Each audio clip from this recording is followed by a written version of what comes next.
저는 법률 상담 공작소 블로그를 운영하고 있는 우실장이라고 합니다.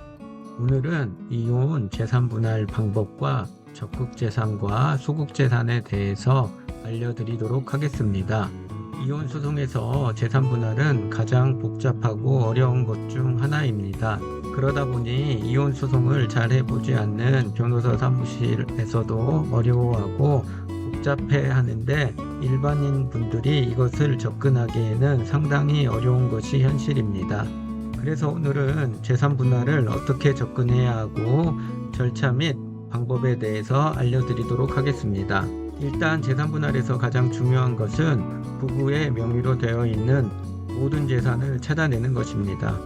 어떤 누구도 이혼을 하는 상황에서 본인의 명의로 된 재산을 100% 다 공개하는 경우는 없습니다. 물론 자신의 명의로 된 재산이 얼마 안 되거나 또는 없는 분들은 다 오픈할 수가 있지만 그렇지 않은 경우에는 자발적으로 오픈하는 경우는 그리 많지 않습니다.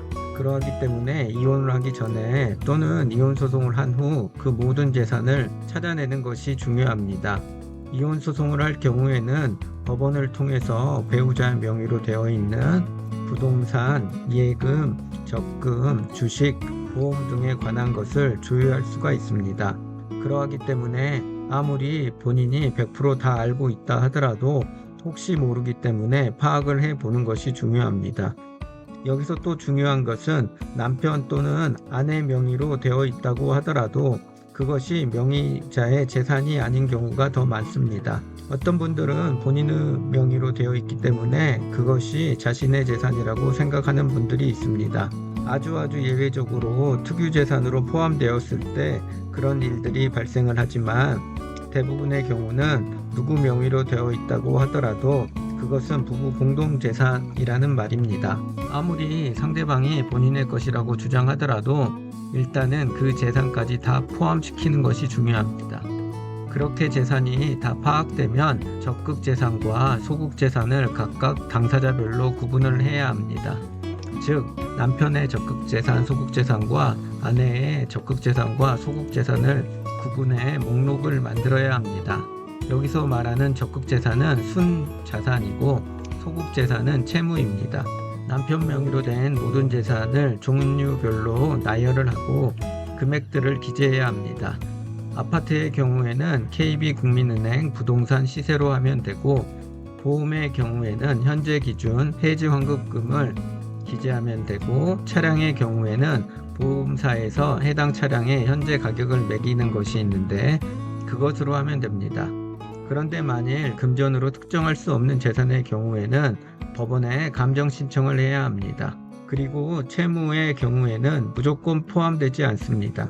일단 채무의 경우에는 가사를 위해서 사용된 것이 입증되어야지만 재산 분할 대상에 포함이 될 수가 있습니다. 물론 상대방이 해당 채무를 가사를 위해서 사용했다고 인정하면 별도의 증명을 할 필요가 없습니다.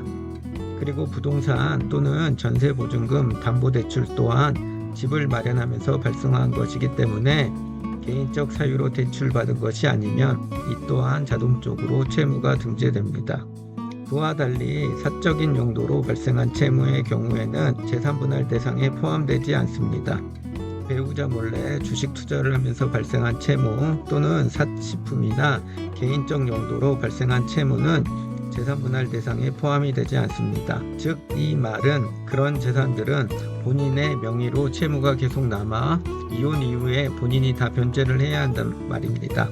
그렇게 적극재산과 소극재산을 각 당사자별로 파악이 되었으면 각 당사자별로 적극재산에서 소극재산을 제외한 금액이 순재산 분할 대상 금액이 됩니다.